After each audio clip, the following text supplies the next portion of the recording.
Welcome to the How Soccer Explains Leadership podcast, where we explore leadership principles through the lens of the beautiful game.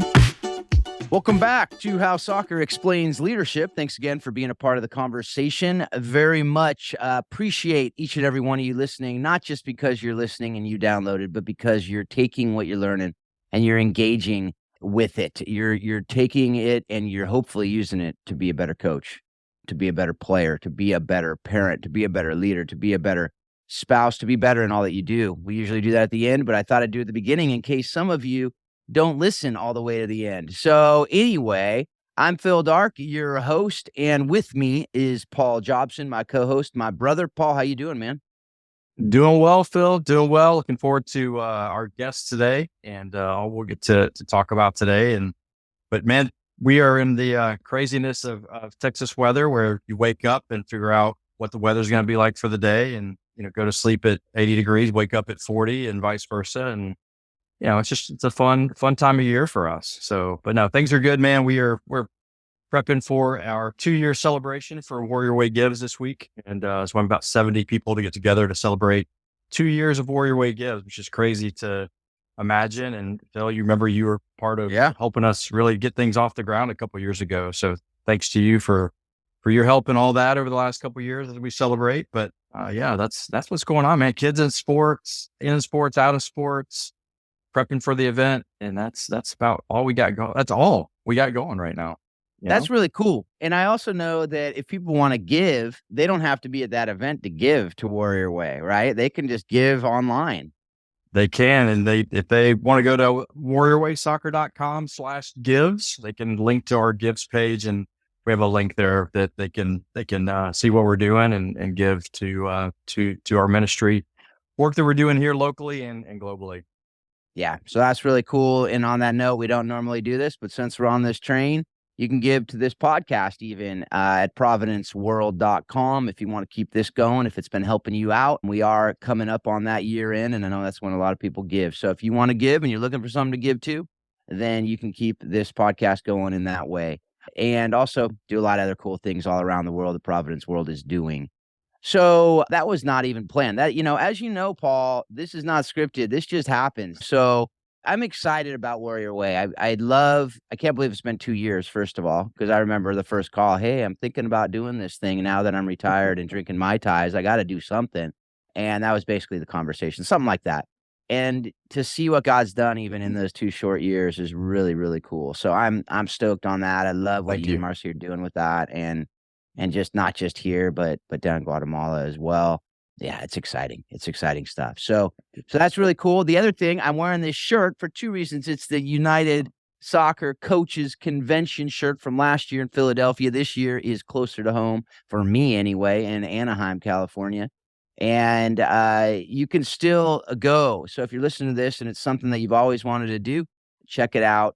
United Soccer Coaches. You can just Google that. You look up at the convention. Probably should have had the website. I will have the website on the show notes. But the other reason I say that is our guest today, Shaun Smithson, will be with me on a panel talking about how to incorporate your faith into your coaching at the convention. I'll also be doing another talk on DISC and how we can use that to make our coaching better and to be able to really connect with and get the most out of our players. I'll be doing that with Christian DeVries and Keely Hagan on that panel. So very excited about the convention coming up. Also excited that I don't have to change time zones to go there. But our guest today does need to change 3 time zones to get to that convention when we will be there. Shaun, how you doing, man? I am doing well. Excited to be here on the podcast with you guys. So I've listened a lot. So it's fun to be on the show. Absolutely. It's good to finally have you on. I think we've been talking about having you on for a while, if I'm not wrong, Phil. It's like we got to get Shaun on the pod, man. So we appreciate you taking time to be on with us. So it's true. Every time Phil said you should be on, I introduced him to somebody else that should be on. I was going to say. So there's a lot of great stories to share. So yeah, I love that you said that, Paul, because Shaun rejected us many times because Shaun is, as we're going to learn, he's big time. He rejected us by saying, hey, you should interview this person who's not quite as big time as me. That's not what he said. I'm just kidding. That is not what he said. at all. To the contrary, he's like, I don't feel like I have anything to say. I'm like, yes, you do. Of course you do. You got tons of stuff. But very, very excited. I did neglect to say Shaun is the executive vice president for club sports of FCA. Is that the correct title, Shaun? Sounds about right. That'll work. Yeah.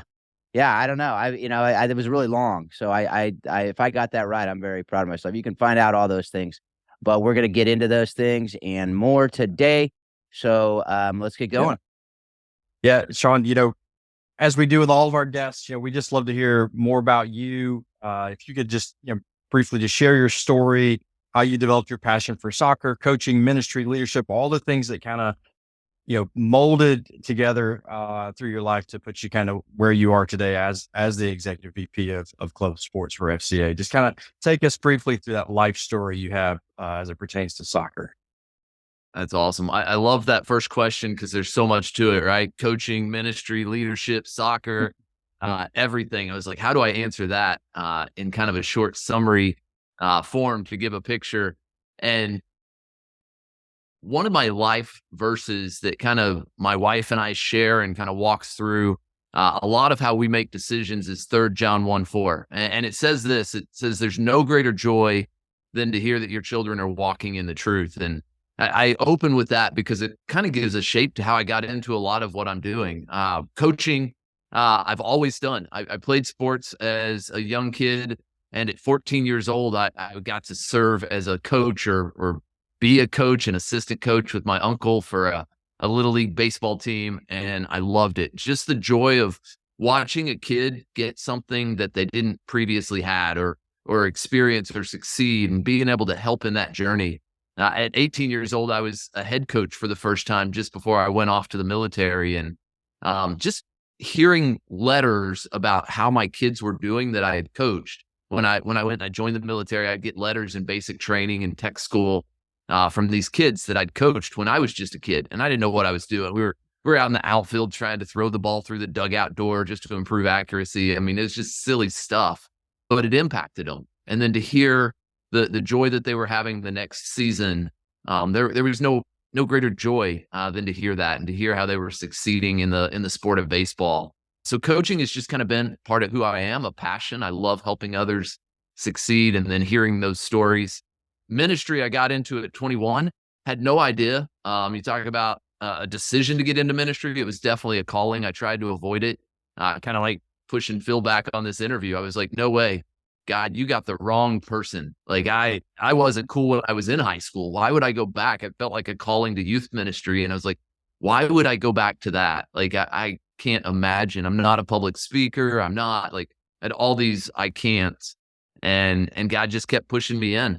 When I did get into ministry, one of the things that I love to do was connect with the kids that were kind of outside, the kids that were the troublemakers. And probably because that was me as a kid in the church that I did go to, or the sports that I played, or the school I went to. But I loved connecting with them. And again, just helping them to walk and understand the truth about who they are. So that's the passion, again, is to find people and help them discover who they are and what they want. Leadership, man, it's just watching others accomplish something that they didn't know was possible and trying to help them along the way with that. So again, that kind of fits. And then soccer, I don't really have a great answer for that one. I love to compete. I love my wife, and she's a soccer player. She's also 5 foot tall. So when we were looking for a sport to play together, it wasn't going to be basketball. Soccer was her sport. And so we just started playing, and I fell in love with the sport. There's something about the reality that the game doesn't stop. Once it gets going, there's no timeouts. Funny story. My first soccer game that I ever coached actually went out there, and it wasn't going well. Apparently I didn't do well at training to get them prepared for this game. And about 5 minutes in, I was like, time out. And the ref looked at me and was like, what are you talking about? There's no timeout. Right? And I was like, okay, I guess there's no timeout. And that's actually part of what I love about soccer, right? There's no timeout. You train, then you go out, you play the game, and then you go back and you fix what needs to be fixed, and you try again the next day. So I think that kind of answers your questions. How did I get to where I'm at as the EVP of club sports for FCA? Simply just saying yes to opportunities in front of me. We'll probably talk a little bit more about that in the rest of the show, but just trying to see the doors that were there, the doors that are open, and stepping into places to serve where I get a lot of joy out of it. Yeah. No, I love that. I mean, it's probably one of my favorite parts of the podcast is just hearing people's stories and, you know, how they got to where they are and how God led them through certain things to get to different places and the ins and outs. And, you know, you destroying, you know, doors in the bullpen and the dugouts, you know, with your baseball. It's I'm sure every facility guy appreciated you putting baseballs through doors. And for the kids listening, hey, that's not a good decision. Okay. Let's just make sure we're clear on that.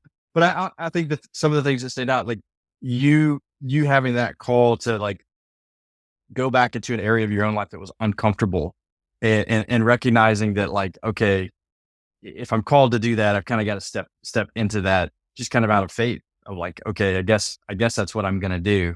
And that ability to be a coach and the things you're saying is like, it's coaching, right? Filling a need for kids, being something maybe they don't have at home, pointing them in the right directions, using your own life lessons to help them navigate the ins and outs of life. I mean, is that something you felt like you were able to do through those times with those kids? And is that something that continued to push you to be in the leadership roles that you're in now? Yeah, that's a huge part of it. So I started out when I got out of the military in youth ministry inside the walls of the church, and being thrown into situations where I was having conversations that maybe I experienced as a kid, maybe I didn't, trying to explain parts of God's word that maybe I understood, maybe I didn't, and just figuring it out as I went. One of the things that I probably picked up from my dad early on, who was one of my first baseball coaches, and he didn't know the sport of baseball. So later on in my adult life, as I was getting ready to move out, I found books that he had read to learn how to coach baseball so that he could connect with me. And that just that lesson of, man, how do I learn this skill? How do I get better at this so that I can connect with and serve those in front of me? Moving out of the kind of the parameters of the church and into other places, I've served with an organization called TAPS, Tragedy Assistance Program for Survivors, walking with kids who've, experienced a really tough loss in life. They've lost a parent in the military, and just being in those conversations was a huge formative part of when I was in the military, and then later. And I love being in those places. So coaching opens the doors. So. Yeah, it definitely does. Definitely does. That's something, we've talked a ton about on this. And I love that about your dad. My dad did the same thing with soccer with me. He learned the game. Paul and I, we've talked about that. Our dads coached us, and, and soccer wasn't big when our dads were growing up. And so I love that my dad learned that. I mean, it's something that we talk about all the time. He was my first keeper coach, and he knew nothing about it, but he learned. And because he wanted to connect with me more, and that's the way he was able to do it. It was really, really cool. And then, the other thing we talk about is that no timeouts. It's funny, I have this long list. We've never actually gone through it on this show, but it's what initially inspired this show. Was I was going to write a book on how soccer explains leadership. And I had all these different chapter titles. And one of them was there are no timeouts in soccer, because that's a great life lesson, right? You can't just call time out in life and just, stop everything. I mean, we do that sometimes with sabbaticals, but even then you can't stop being a dad. You can't stop being a husband. You can't just say, hey, I'm going to just check out for a while. And well, some people do, unfortunately, and that doesn't end very well. But if we are going to thrive and flourish, it's just, you got to just trust that God will give you what you need in those moments. And that's really a great life lesson that we do learn from the game. But that was something, I'm glad you brought that up, because that's something that just triggered that thought. But Shaun, we've gotten to know each other over the last year or two, and I'm so grateful for that. Done a lot of cool things together. But at the end, at the kind of the core of what you are and who you are, we asked this question of a lot of people. I know you've thought about this. We've talked about these things, but what is your personal why, your life purpose? And how are you living it out? We've talked a little bit about how you're living it out, but just more specifically, can you get into how you're living out your life purpose and what that is? Yeah. So it's funny. I have put a lot of thought into it. I run in a lot of directions, as you and I have talked about. Same with you, Phil. I've seen you do that. Yep.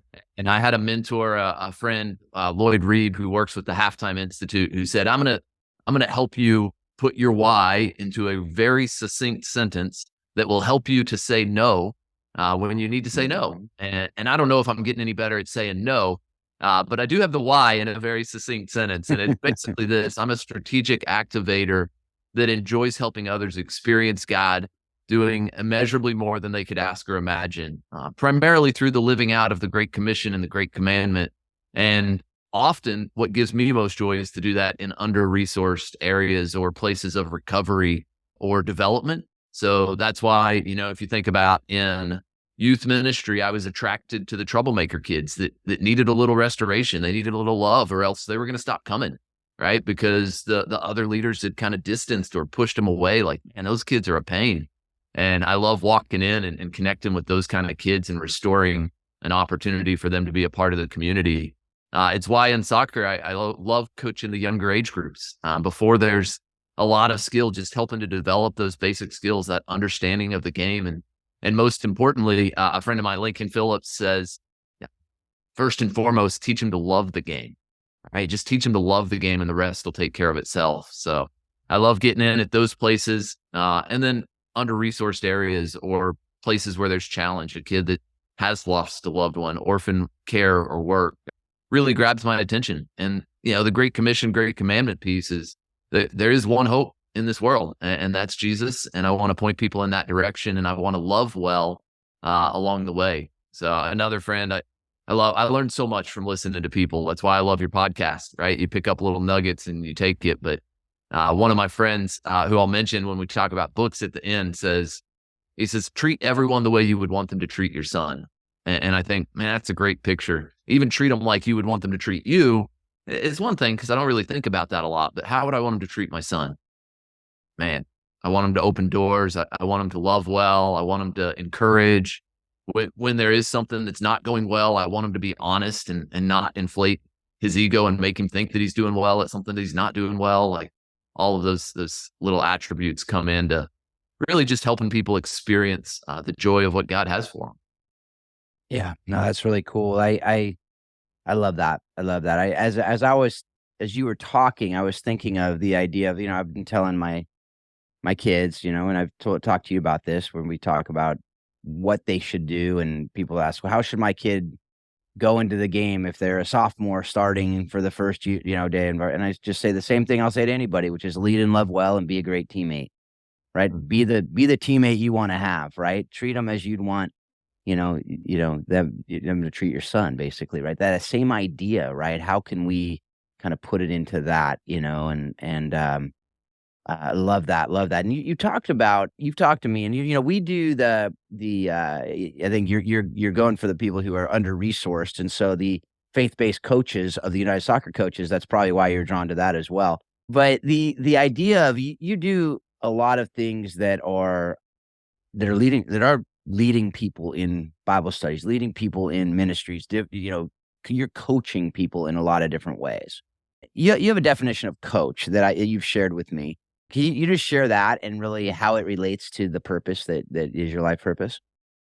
Yeah, so I took the definition and modified it a little bit from Jeff Duke in three-dimensional coaching. And it says, when you get back to the root or the historical picture of a coach, you think of a stagecoach, right? And a stagecoach was a vehicle that took somebody of great importance from where they are to where they want to go. And a stagecoach would pick them up and move them to where they wanted to go. And if you think about a coach in that way, my only modification to that is a coach is somebody who takes important people from where they are to where God wants them to go. Because ultimately, sometimes that's the best path, right? It's always the best path. It doesn't matter where I want to go. I hope that there's coaches in my life that can see where God might be taking me or what God might be uncovering, even the blind spots, right? Like, that's why I talk about having a coach that's going to share truth with athletes. We always talk about on our team, you mentioned being a good teammate. One of the things on the team is there's zero negativity. There's so much negativity in the world that we talk about. Part of being a good teammate is we don't bring that. And sometimes people think honesty can be negative. It's not. You've got to do it in the right way. We're not doing it in a harsh way. We're not tearing people down, but you want to be truthful and you want to be positive in people's lives. So that was a little tangent. I'm not sure how I got there, but this podcast is good with tangents. It's Oh, when that's you good.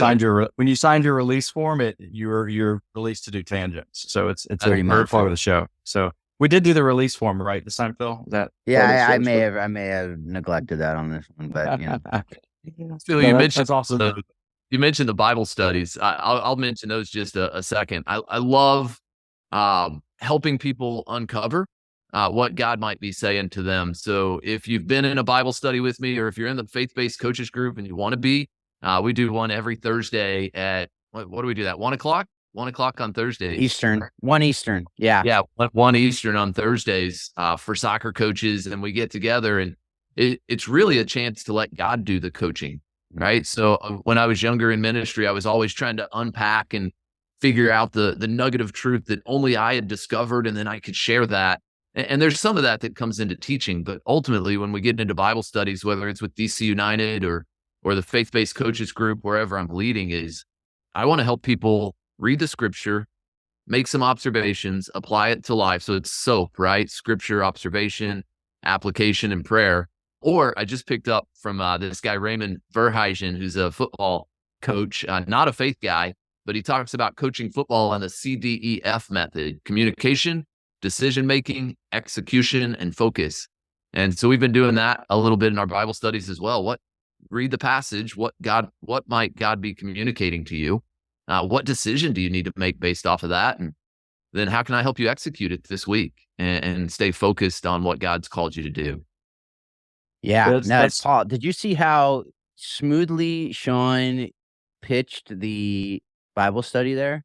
That was pretty amazing. Yeah, We it gotta was take smooth. lessons from that. That was really Yeah, good. That was really good. totally. And it's a great transition into just, I want to dive more into that. You talked a little bit about, the United Soccer Coaches faith-based piece of that. You talked about DC United.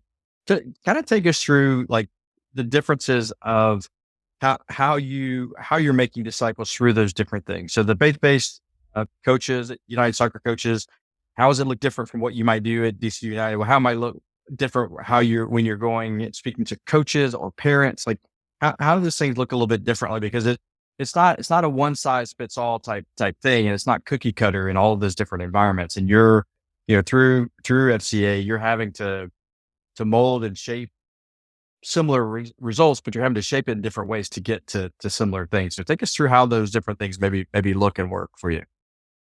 Yeah, that's a great question. So I think the easiest way to frame it is in a couple of different pieces. Number one, evangelism and discipleship just depends on where you're at with somebody, right? But it's this continued process of helping people discover who God is and discover who they are, and then ultimately discover what it means to walk in a relationship with God and figure out what He has for you on this earth. And so what does it look like in different environments?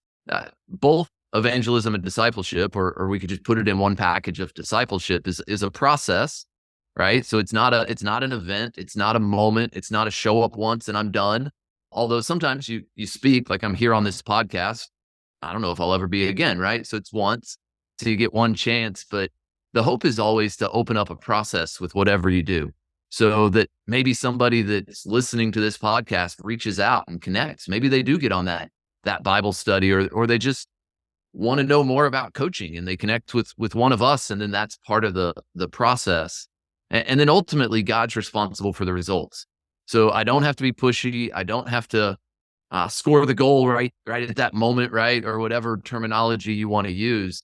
It's a long game, right? Sometimes things are going to go really well. Sometimes they're not going to go well. Sometimes doors are going to open. Sometimes they're going to shut.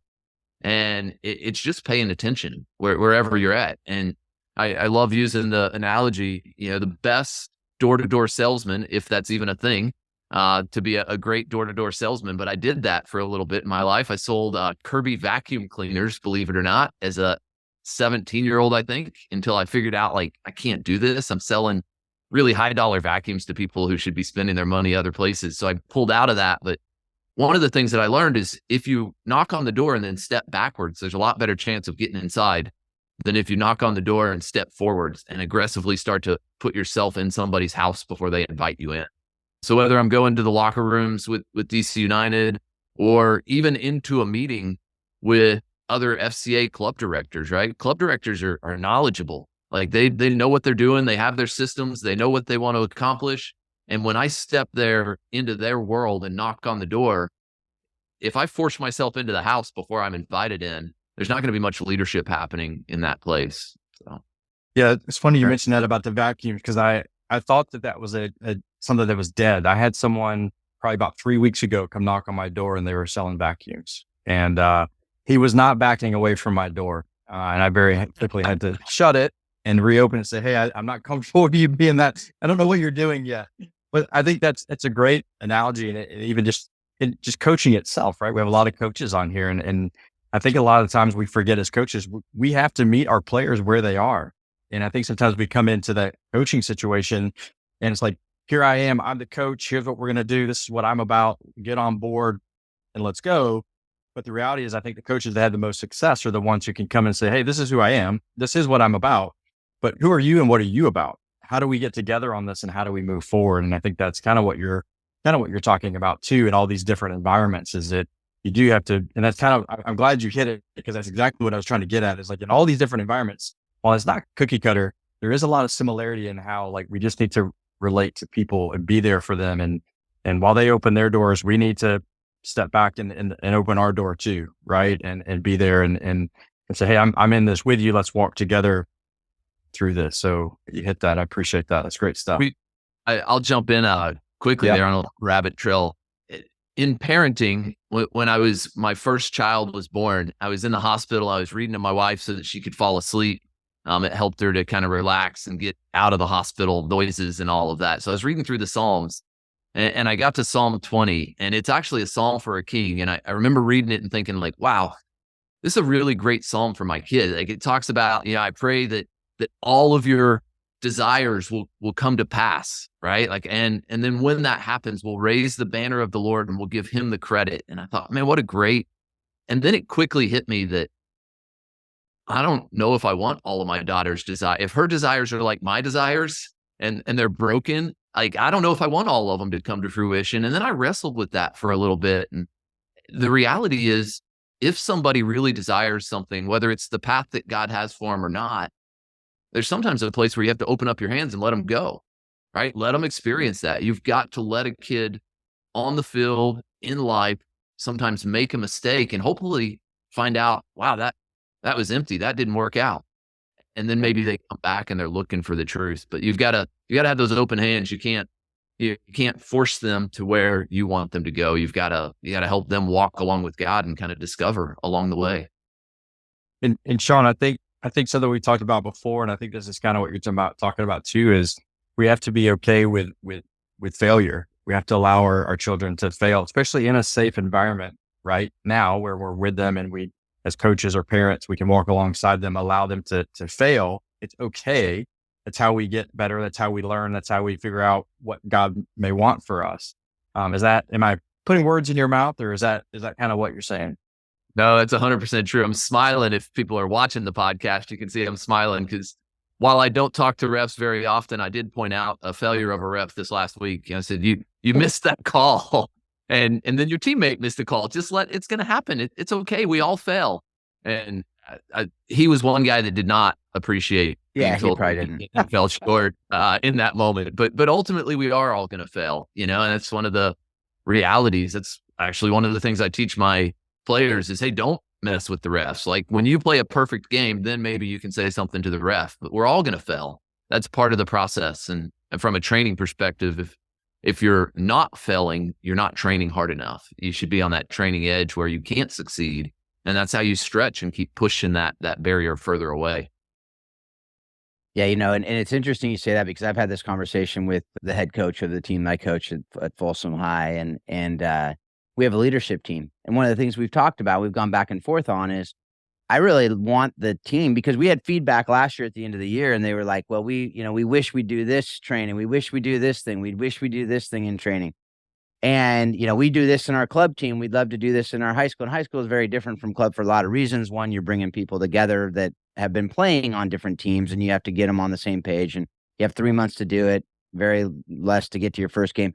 All these things are totally different. They don't understand that at that point. But what I was talking to the head coach was, wouldn't it be great if we just gave them the opportunity to say, hey, take a practice, and see how hard this is.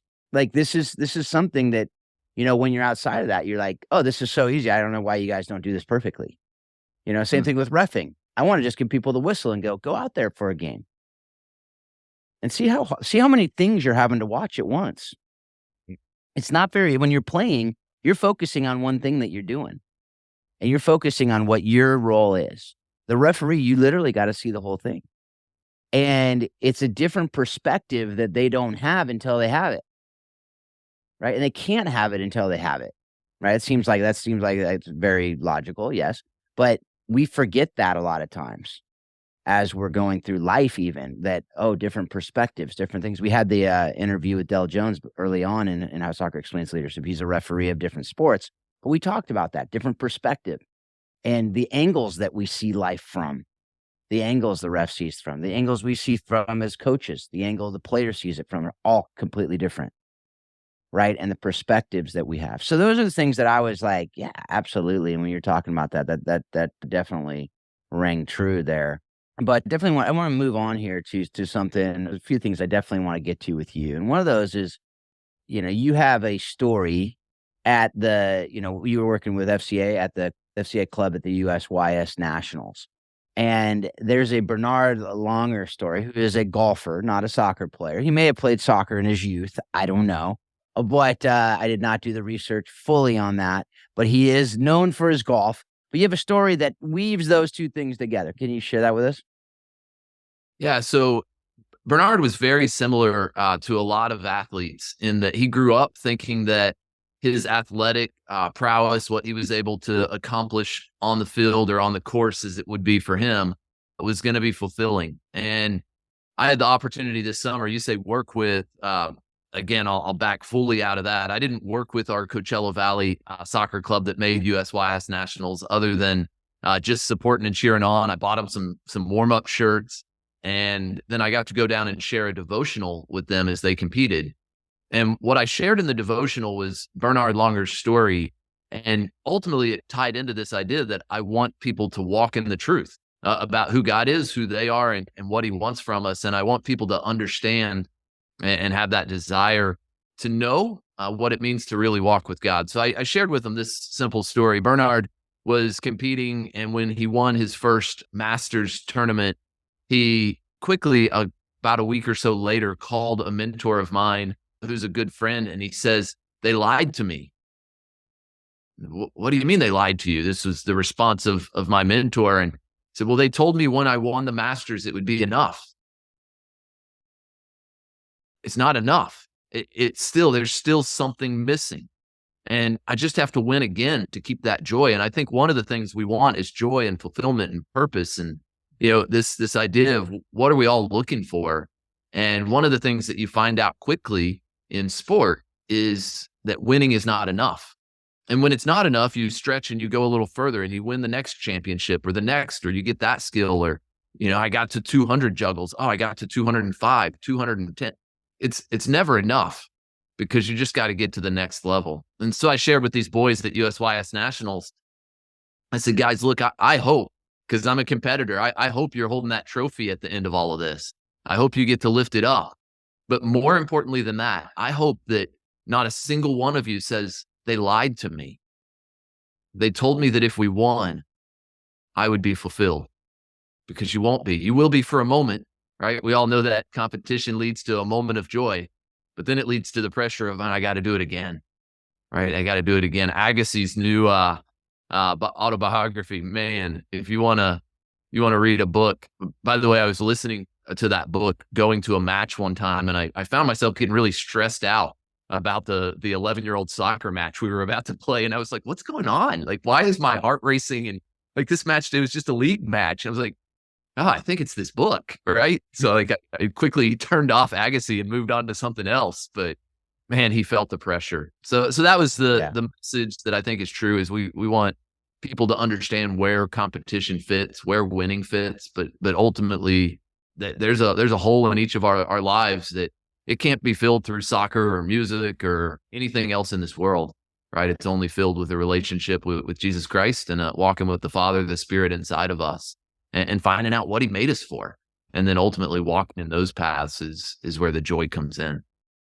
Yeah, and that's so relevant to even just recent events like Matthew Perry, seeing him die and going back and hearing some of his memoirs and basically saying the exact same thing. I mean, this is a dude who had it all, quote unquote, but if you followed his life, was depressed, was anxious until he found the Lord. He basically said nothing satisfies.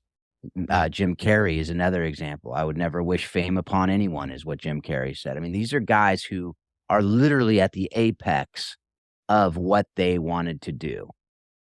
Bernard Longer, the Masters. You hear these different guys winning these different things, and it is vanity, right? It is meaningless. It is a vapor. It's not fulfilling because it's not eternal. Right. And that at the end of the day is I think what you're saying there. So yeah, I love that. Yeah. Marcy, when she gives kind of her testimony and talks to whoever, and she always kind of gives the example of, if you're playing for this championship and you're playing for this cup, at the end of the day, when you go and hold it, the cup is actually empty. You're playing for the World Cup, or you're playing for whatever cup. In soccer, it's always you're playing for a cup, right? And it's like, well, when you go and you look in the cup, you get it, and it's actually empty. So what are you actually playing for? So another visual of kind of the same things. I love it. I mean, because it's definitely a lesson that in our culture right now, we need to be in front of that, sending that message to kids, because it's all about success and who's winning and what are you seeing on social media and how well are they doing. And kids need to understand, like, one, we talked about failure. That's okay. And the other is like, hey, what are you actually playing for? Why are you doing what you do? And how do you go about doing what you do? So agreed. It's great stuff. If you're watching on video, folks, I do have to point this out. Paul just gave a thumbs up to when he was talking. He gave a thumbs up. It was pretty awesome. That he was excited. I was on something the other day, and I was trying to figure out how that actually happens. And I don't know, like, I go on a rant, and I didn't touch anything. I don't know what it was. It wasn't a confidence. Paul. It's good. AI is talking to me. It's AI. I liked what I was saying. Yeah. I think it's because you were talking about Marcy. It's like, it's an automatic thing that pops up with a thumbs up when you're talking about your bride. Well, Marcy's probably listening. That was probably her thumbs up. That's probably true. Yeah. So well, Shaun, tell us, let's talk a little bit more about kind of back into your story and who you are, what's kind of how you've been defined, who you are and how God's molded you. What was a defining moment in your sports career as a player, and talk about it, that impact on you, what you learned from it, and maybe some leadership lessons that came through that. When I think back on playing days, there's probably lots of little moments rather than one big moment. I mean, we all have those stories, right, where we hit our first home run or scored for the first, whatever. I've got stories of where coaches got frustrated because of the way I spoke to them and grabbed a hold of me and tossed me into the back of a dugout, like legit story. And that obviously shapes the way I coach. It helps me to know that somehow that's the best way to get a hold of it. No, that sort of thing. But really lots of little moments, I think, where I had the sneaking suspicion that I wasn't good enough, but I had too much pride to admit that and too many cheerleaders to acknowledge that. Right. So there were a lot of times in my playing career where I was falling short and, man, I didn't deserve the starting position or I didn't deserve the spot on the team, but my pride wouldn't let me say that. And a lot of people around me, whether it be my parents or my siblings or sometimes even other well-meaning teammates, were like, yeah, it's not you, Shaun. It's the coach, right? It's all politics. It's all, man, you would. And I think all those cheerleaders and then also my own heart kept me from realizing where I fell short and where I needed to get better.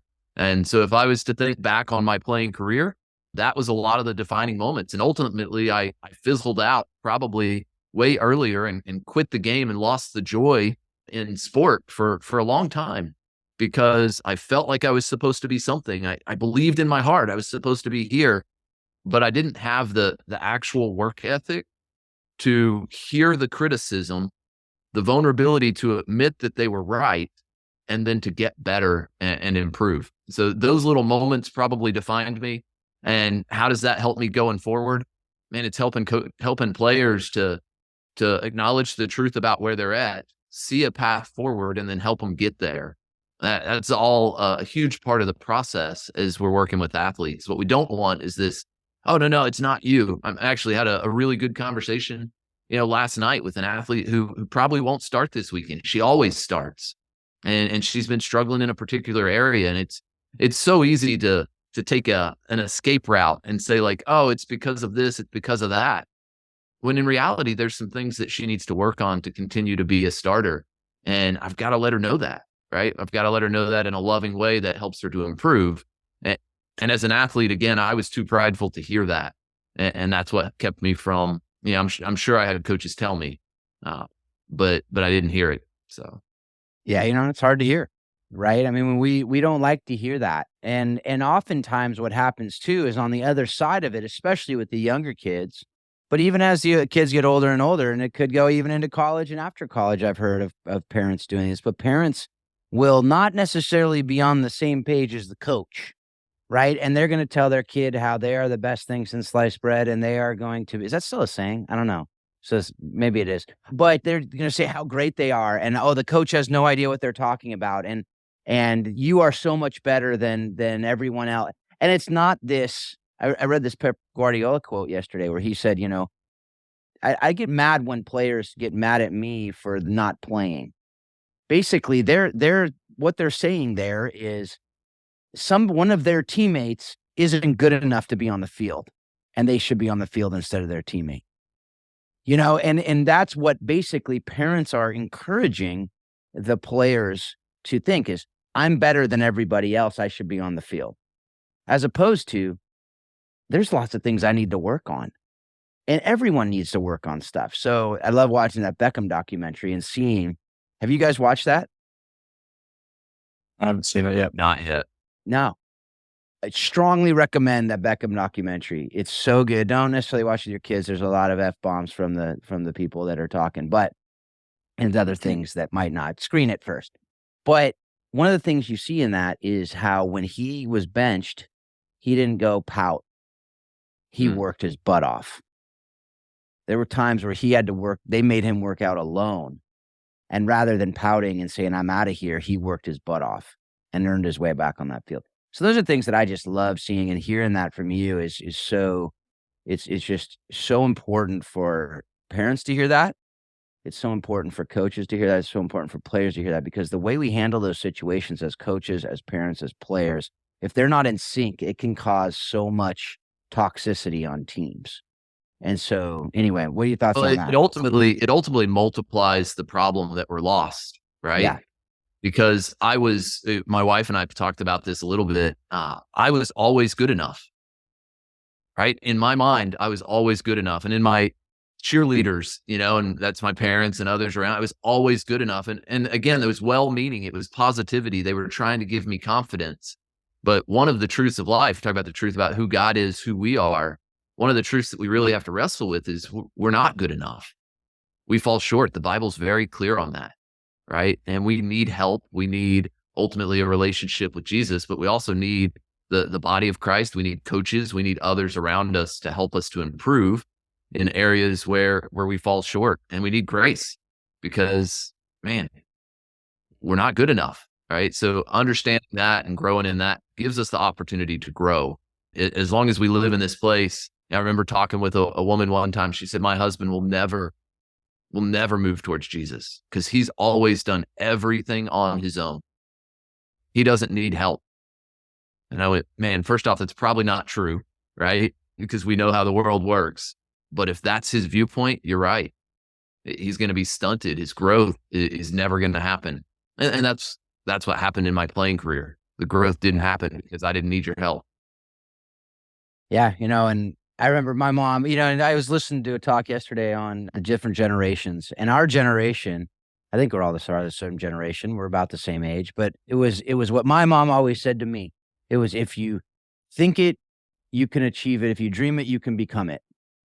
Right? I don't know if you guys have ever heard that quote. My mom said that so much. And one day it clicked with me. I'm like, that's just not true. That's just not true for lots of reasons. But that's what we kind of think. And so when you go through that, that's what then we modify it and then put it in a different way to the next generation, right? And so I think that's what we as parents want that for our kids. And I get it. It's all, most of the time it's really good intentions, but we really need to understand that we are not doing our kids a service doing that. We're not doing the coaches that are out there volunteering their time usually. Sometimes they're getting paid, but a lot of times they're volunteering their time. And then that leads to abusing refs. That leads to abusing your teammates. That leads, not like literal, but I mean, verbal abuse, because you think you are better. You think you're always right. You think you have that. So anyway, yeah, definitely really important things to be talking about. All right. So we know that you have learned a ton from coaches over the years because you as a coach are able to put those things into practice. Is there one coach that just stands out with you who is the best coach you played for in your mind for whatever reason, and kind of what set him or her apart from the rest? Yeah. So because of my life journey and where I went and who I was at different times in my life, as I thought about this question, I thought, man, I don't know if there was a coach in my youth playing days that I would tag and go, man, they were the best. They really impacted me. There were lots of coaches that had moments again where I remember those. But quite honestly, I wasn't very coachable. So it was hard for a coach to have an impact that was going to last at that moment. I just didn't hear them. So we talked about that and kind of the struggles and what put me in that place. But when I thought about it, I did think of a coach in ministry. You know, when I got into youth ministry, when I felt called to youth ministry, I had no idea what I was doing. I wasn't really a part of a youth ministry growing up. I left that scene pretty early and I didn't know what it looked like. I knew I couldn't speak. I didn't really know how to lead games. There was a whole lot of stuff that I was like, I'm lost, but I feel like I'm supposed to do this. And I found a church that I started going to and heard my first morning at the church that almost every family I met, as God would have ordained it, was there because their kid loved the youth ministry. Like, oh, we were bringing our kids, so we just decided we would stay and listen to this guy up front too. And so they were dropping their kid off, and I was like, man, what a great place to learn. So I went over and I met this guy by the name of Tim Jones or TJ, and I started hanging out with TJ, and he coached me. There's a acronym for leadership. It's MAWL, MAWL, model, assist, watch, launch. And I think TJ did that really well. He modeled youth ministry. He brought me along. We would go have burritos every Tuesday, and then we would lead outreach events, and we would talk about what went well the week before. And he would come to Bible studies and show me how to lead those. And he just modeled it really well. One of the things he modeled well is when he was with somebody, he was with them. He wasn't somewhere else. Right. And you knew that, you felt that, you saw kids feel that. And then he assisted, right? He would help me as he would give me different responsibilities. And then he would stop helping me and he would watch me do it. And I remember the launch moment that stands out was we had our largest outreach event of the year was Jell-O Night, which if you want to do a soccer team event that's really fun, just have everybody bring a gallon bag of Jell-O and just throw it at each other for like 30 minutes, right? Pick it up off the ground and throw it. We actually did it in a parking lot. So it's really nice because it gets the asphalt chunks in the Jell-O and it really becomes a little bit of a dangerous sport as well at that point. But so Jell-O Night was our biggest outreach. We bring the kids in, and I remember the second year, he goes, hey, I've got to be somewhere on Jell-O Night. I can't be there. I'm out of town. So either we cancel or you do it. And I went, oh no. Let's go. I'm going to do it. So I led Jell-O Night, and it was awesome. It was successful in some ways and probably failed in other ways, right? I remember being out in the parking lot till 3 a.m., power washing the Jell-O off of the pavement, right? Trying to get it all cleaned up. But model, assist, watch, launch. And I think that was just a great thing to learn how to do ministry. From this guy. I know he's a great coach in that sense and coach in a different way, but we can do the same thing in sport, right? We can model like, hey, check it out. Like, let's try it this way. Maybe assist, right? Like all of us as coaches have stepped into the game for a minute. Like, hey, let me be you for just a minute. We assist the other players to see what they need to see. And then we watch, and then ultimately game day, as we talked about, there's no timeouts. So hopefully coaches understand that that's launch day. Like they're on the field, get a chair, sit back, watch, and then go back to training again the next day, model, assist, watch, and then on game day launch and just let them play, right? Let them enjoy it. Yeah, and a lot of coaches do that really well, where they do just watch, and then there are coaches who do a play-by-play, coaching. And, I'm not saying one's right, one's wrong, different people do different things. But I will say, though, in most circles, Jell-O Night means something very different than what you're talking about there. So I just want to, clarify that. This was definitely throwing Jell-O at each other. But yeah, so I just, that's something on a different podcast. Jell-O Night might mean something different. So not here today. Glad we clarified that for the family show that we're putting together here. So, Shaun, this has been awesome, and I know that we could go on for probably hours just talking through so many different things and things that you've experienced and that you could share with us. And hopefully, you alluded to it earlier. I think you probably will be invited back on the show again, but we'll have to start inviting you earlier because it takes forever to get you on the show. So we'll start right away. As soon as it's over, we'll get Phil to start inviting you back again so we can get you on again. But as Phil says, all great things have to come to an end. But I like to get from all of our guests, just what are the lessons you've learned directly from the game of soccer that you use in your marriage and parenting? Yeah. So I think it's keep learning, right? Keep learning, coach and be coached by others, play the game of marriage, parenting, make mistakes, forgive, move on, and try again. Right. As I thought about that question, just that idea of parenting, coaching, living life, doing ministry, leadership, it's no different, right? We got to keep learning.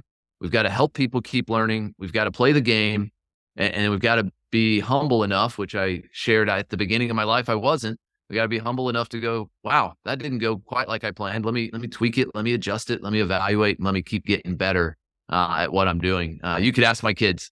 Right. There's so much need and opportunity for them to show me grace and for me to get better. And don't ask my wife. That would be a really long podcast. Right. But there's opportunities there as well.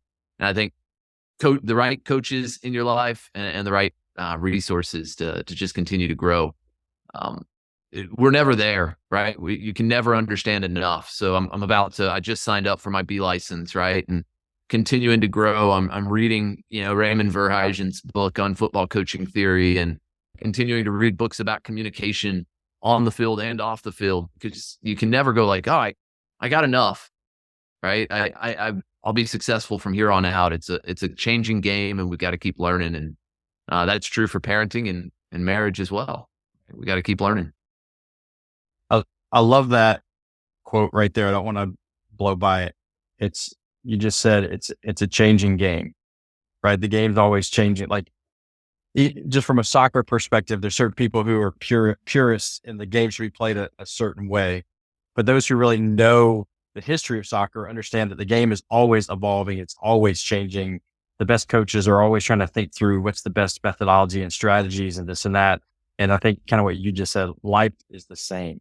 It's always evolving and changing. Even just in parenting, every stage of life with your child is a different stage, which takes different skills and different abilities, which we're usually lacking when we get there. And then we realize, oh no, I need to learn something else. So I love that. I didn't want to blow by that. So thank you for sharing that. Yeah, for sure. No, I'm glad you did that, Paul. So I just want to talk for a minute about it's related to this question. Before we get in to the last question we asked, which you've teased earlier a little bit. I'm not, I don't forget that tease you had earlier about some recommendation you're going to have. So we're going to get to that in a minute. But I also want to talk about, because I know in ministry, a lot of times in ministry, as well as in coaching, it's really easy to say, well, I'm doing a really good thing, so my family may, kind of get seconds. We don't actually say that out loud, but that's what happens. Right. And as some people say, you sacrifice your family at the altar of ministry. And so how are you protecting against that in your life? With we talked about earlier, you and I both, we do a lot of different things. If we just listed out everything that we do, people would be like, how in the world do you have any time for your family? How in the world do you have any time for yourself? I know you do. focus. I know your priority is your family. So how do you do that? And what does that look like in the day to day? Yeah, that's good. It's a struggle. You led in really well. It's hard to put your focus in the right place. There's two of the things that I think are challenging to do. Number one is be where your boots are, which is a great soccer lesson. I picked it up from this guy, Travis Wara, who picked it up from somebody else. But Travis played for DC United, and he said, man, I just love playing soccer because I can just be where my boots are. When I'm in goal, I can't be somewhere else. Like, I've just got to be there. Right. And that's a great lesson for goalkeepers. Don't be somewhere else when you're in goal. Be in the moment, right? Paying attention, and for coaches, right? And I think this is actually a learned experience from coaching, because I've said this a lot. Coaching is the one place where I'm not in the future. I'm not in the past. I'm where my boots are. Like, I'm there with the kids that I'm coaching. And it hit me probably just a month or so ago that one of the truths of why that's possible is I don't have my phone out.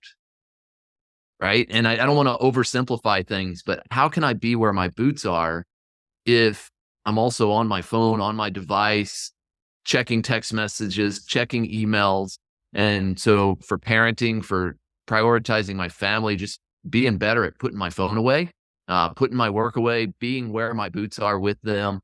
I had a friend that sent me a book that really just talked about choosing to cheat in the right places. And that was because my son this summer said to my wife, he said, I love this vacation because dad's doing all the stuff with us. He's building sandcastles. He's doing, like just all the little things. And a lot of times in life, one of the things I figured out is I'm not very good at the stuff that's just trivial and just for fun.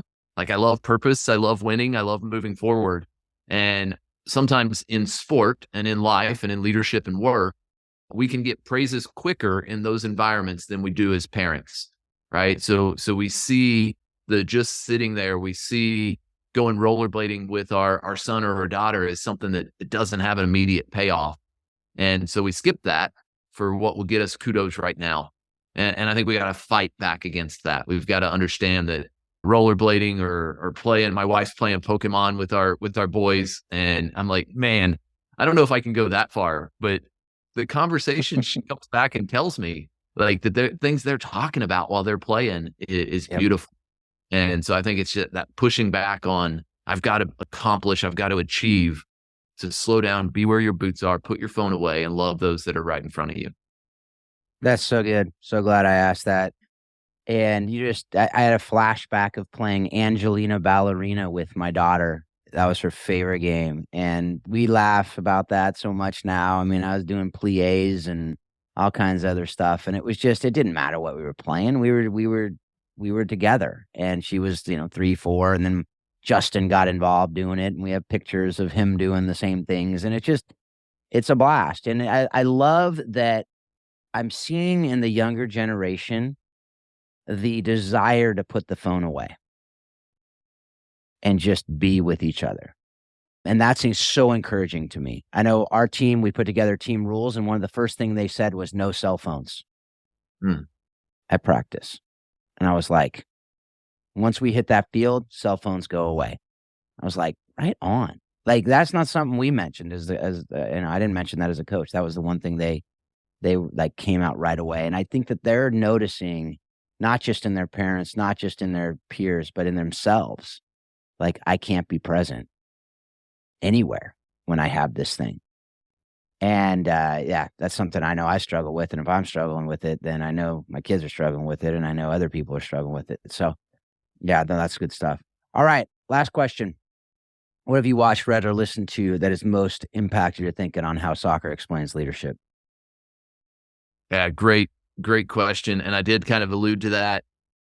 There are a ton. I'm not probably a one book person. I think one of the things, I won't go into it a lot, but I will tell people, read Acts 2:42 through 47, and just the description of the first followers of Jesus and the community that they had. In 47, it ends with this phrase, and the Lord added to their number daily those that were being saved.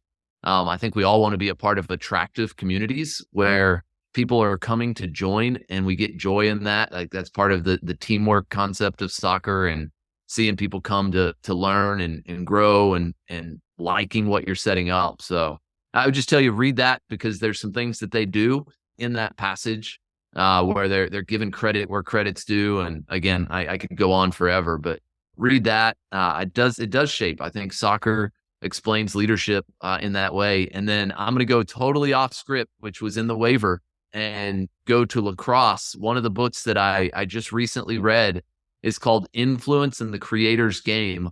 It's by a friend of mine, Frank Kelly, who it's about lacrosse, right? The Creator's Game is one of the things that the Native Americans called lacrosse. And the reason why I love it is because I've gotten to live the book a little bit. I was part of a lot of the stories that are in there and wasn't part of a lot of them. And Frank lives the kind of life that I desire to live. He says yes to opportunities to serve.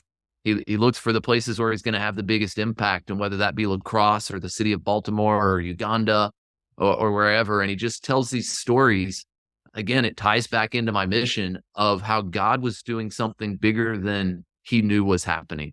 So he just said yes to serving, and then more than he thought he was serving to do or to accomplish was accomplished, because there's a bigger game going on. So Influence in the Creator's Game by Frank Kelly is the one that I'd point to and say, man, pick it up. Let's read the stories. It's big. There's a lot of stories. Talk about this podcast could go on and on. The book goes on because he said yes to a lot of opportunities and seen some really cool things happen.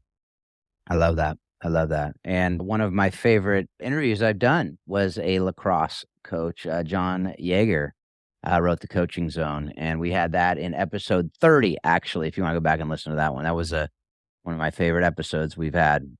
And no, I don't say that about everything. All of them are my favorites. Like you can't say they're one, but it was one of the more enjoyable ones. Let's say that. And just full of great stuff. So thank you for that, Shaun. Thank you for all you're doing. Thanks for your friendship. Just very, very grateful for you. Oh, thank you. It's been incredible to be on. And again, just to be able to listen. I don't have all the episodes memorized by number the way you do, but there's a lot of really good ones out there. So go through, find something that interests you and listen to more.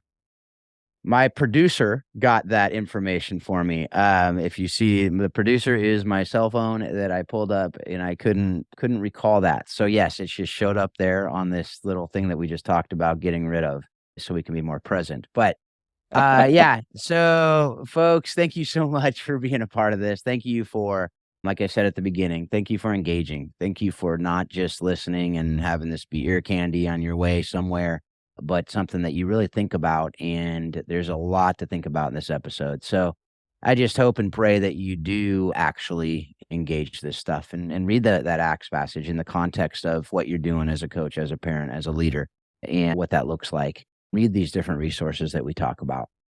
Also, that we've talked about that Agassi autobiography as well, just from a get to versus have to mentality. That book is, I think, very few books make it as clear as that one. Also, to not be an overbearing, crazy parent. That book definitely goes into that as well. So folks, we talked about Warrior Way at the beginning, coaching the bigger game. If you want to learn more about that, you can go to the show notes. We also have everything we talked about on this in this episode in those show notes as well, howsoccerexplainsleadership.com. You can check those out. And as always, we hope and pray that you're taking all that you're learning from this show and you're using it to be a better coach, a better spouse, a better parent, better player, better leader, better in all that you do. And that you continue to remind yourself that soccer does explain life and leadership. Thanks a lot. Have a great couple weeks.